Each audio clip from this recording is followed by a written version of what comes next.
क्या आपने कभी एक ऐसे जीव की कल्पना करी है जिसके पंख के एक फड़फड़ाहट मात्र से ही पहाड़ों पर तूफान उत्पन्न हो जाते हैं, और दूसरी तरफ एक ऐसा इमॉर्टल बर्ड जो चाहे कितनी बार भी मर जाए, हर बार आग से वो दोबारा जन्म ले लेता है।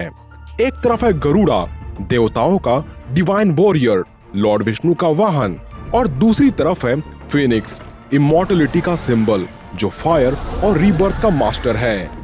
अगर कभी इन दोनों का सामना हो जाए तो क्या डिवाइन पावर जीतेगी या इमॉर्टलिटी की फायर? आज की इस वीडियो में हम जानेंगे गरुड़ा की ओरिजिन स्टोरी, फीनिक्स की मिस्टीरियस हिस्ट्री, दोनों की पावर्स एंड एबिलिटीज, वो भी डिटेल में। इसलिए वीडियो में अंत तक बने रहें और वीडियो को 3 बार हाइप करके वीडियो को वायरल कर दें। सबसे पहले बात करें गरुड़ा के ओरिजिन स्टोरी की, तो गरुड़ा हिंदू माइथोलॉजी का एक डिवाइन सेलेस्टियल क्रिएचर है। गरुड़ा का जन्म हुआ था ऋषि कश्यप और विनिता के घर, लेकिन गरुड़ा के जन्म की कहानी इतनी सरल नहीं थी। गरुड़ा की माँ विनिता एक शर्त हार गई थी अपनी बहन कद्रू से। उस शर्त की वजह से विनिता को नागों का गुलाम बनना पड़ा, और जब गरुड़ा का जन्म हुआ तो उसने देखा कि उसकी माँ नागों की गुलामी कर रही है। तब गरुड़ा ने एक शपथ लिया, मैं अपनी माँ को किसी भी कीमत पर आजाद करूंगा। पर विनिता को आजाद करने के लिए नागों ने कुछ शर्तें रखी। अगर गरुड़ा स्वर्ग से अमृत ला सके तो विनिता को मुक्ति मिल जाएगी। और यहीं से गरुड़ा की लेजेंडरी जर्नी स्टार्ट होती है। गरुड़ा ने स्वर्ग पर अटैक किया, देवताओं के वॉरियर्स को डिफीट किया और अमृत लेकर वापस आ गया। गरुड़ा की ताकत और बहादुरी से खुश होकर भगवान विष्णु ने गरुड़ा को अपना वाहन और चिरकाल का साथी बना लिया, और उस दिन के बाद से गरुड़ा बन गया the king of the birds. बात करें गरुड़ा के अपीयरेंस एंड बॉडी स्ट्रक्चर की, तो गरुड़ा की हाइट 25 से 40 फीट की है। इसके कुल पंखों की लंबाई 80 से लेकर 100 फीट तक की है। इसका आधा शरीर इंसान का और आधा गरुड़ का है। गरुड़ की पंखों में इतनी शक्तियां होती है कि जब वो उड़ता है तो हवा के दबाव की वजह से एक चक्रवात उत्पन्न हो जाता है। उसके क्लॉज स्टील से भी ज्यादा स्ट्रॉन्ग होते हैं, और सबसे इंटरेस्टिंग बात, गरुड़ा का बॉडी डिवाइन एनर्जी से पावर्ड होता है, इसलिए उसकी स्ट्रेंथ नॉर्मल क्रिएचर से कई गुना ज्यादा अधिक होती है। बात करें गरुड़ा के पावर्स एंड एबिलिटीज की, तो इसके पास है डिवाइन स्ट्रेंथ।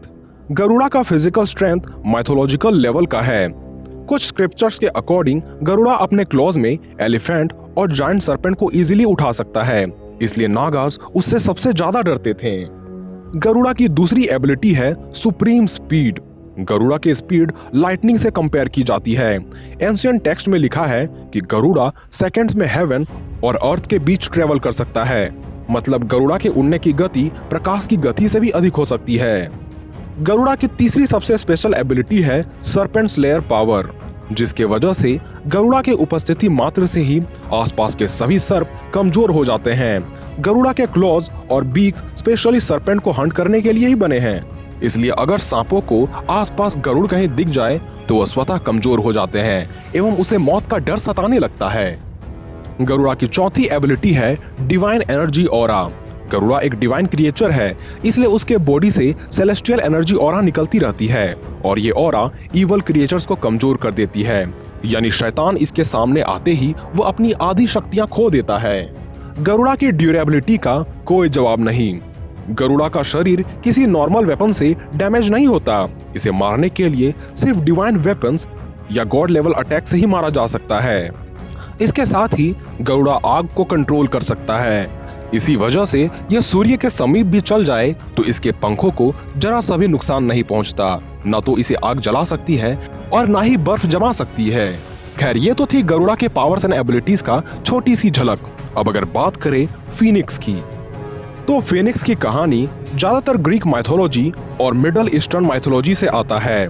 फीनिक्स एक एक्सट्रीमली रेयर क्रिएचर है। कहते हैं कि दुनिया में एक वक्त में सिर्फ एक ही फीनिक्स जन्म ले सकती है, और एक फीनिक्स का जीवन काल लगभग 500 से लेकर 1000 वर्षों का होता है। और जब फीनिक्स बूढ़ी हो जाती है तो वो अपने लिए एक नया घोंसला बनाती है, वो भी एरोमेटिक वुड्स और हर्ब से। फिर फीनिक्स खुद को फायर में जला देती है, और उसी राख से एक नए फीनिक्स का जन्म होता है। इसलिए फीनिक्स को कई चीजों का प्रतीक माना जाता है, जैसे रीबर्थ, इमॉर्टलिटी और एटर्नल लाइफ की। वहीं प्राचीन इजिप्ट में ये माना जाता है कि फीनिक्स को सूर्य देवता रा से जोड़ा जाता है, पर इजिप्ट की कहानी में फीनिक्स को फीनिक्स न बोलकर बेनु कहा जाता है। माना जाता था कि यह पक्षी सूर्य के साथ जुड़ा हुआ एक डिवाइन बर्ड है। मिस्र के लोग मानते हैं कि बेनु क्रिएशन और रीबर्थ का प्रतीक है, और कुछ प्राचीन ग्रंथों में लिखा है कि बेनु नील नदी के पास एक पवित्र पत्थर पर बैठता था और वहीं से उसकी डिवाइन पावर निकलती थी।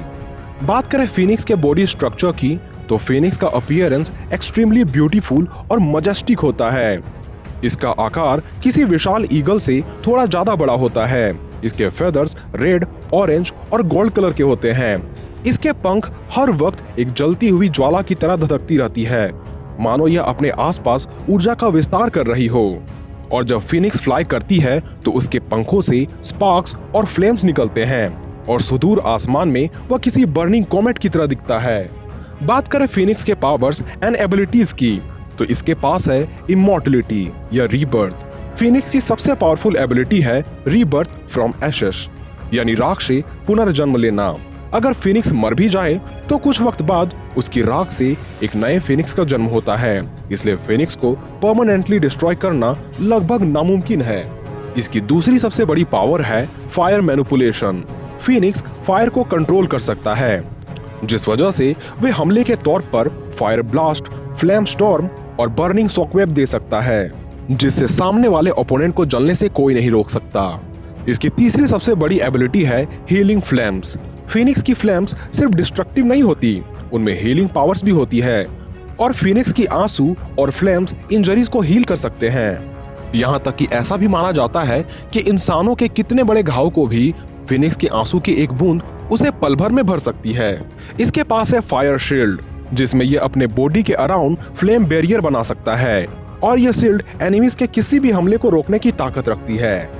इसके साथ ही यह सोलर एनर्जी को एब्जॉर्ब करके अपने आप को और भी शक्तिशाली बना सकता है। कुछ मिथ के अकॉर्डिंग फीनिक्स सन की एनर्जी को एब्जॉर्ब कर सकता है, इससे उसकी पावर्स और फायर अटैक्स पिछले बार के मुकाबले कई गुना ज्यादा स्ट्रॉन्ग होती जाती है। अब जरा वो दृश्य की कल्पना करो जब गरुड़ा और फीनिक्स की आपस में लड़ाई हो जाए। क्या होगा अगर बादलों के ऊपर एक डिवाइन एनर्जी और फ्लेम्स आपस में टकराने वाले हैं। गरुड़ा आसमान में उड़ रहा है, उसकी गोल्डन विंग्स धूप में चमक रही है। तभी आसमान के दूसरी तरफ एक जलती हुई रोशनी दिखती है।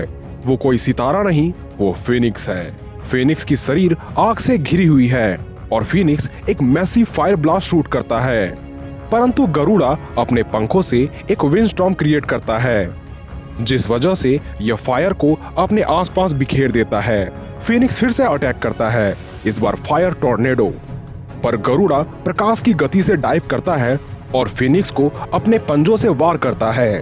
फीनिक्स फ्लेम में एक्सप्लोड हो जाती है और राख बनकर गिर जाती है, और यहाँ लगने लगता है कि बैटल तो खत्म हो गया, लेकिन कुछ ही सेकंड्स बाद उस राख में एक हल्की सी चिंगारी दिखती है, और वो चिंगारी देखते ही देखते एक फीनिक्स में तब्दील हो जाती है, और यहाँ से जन्म होता है एक नए फीनिक्स का।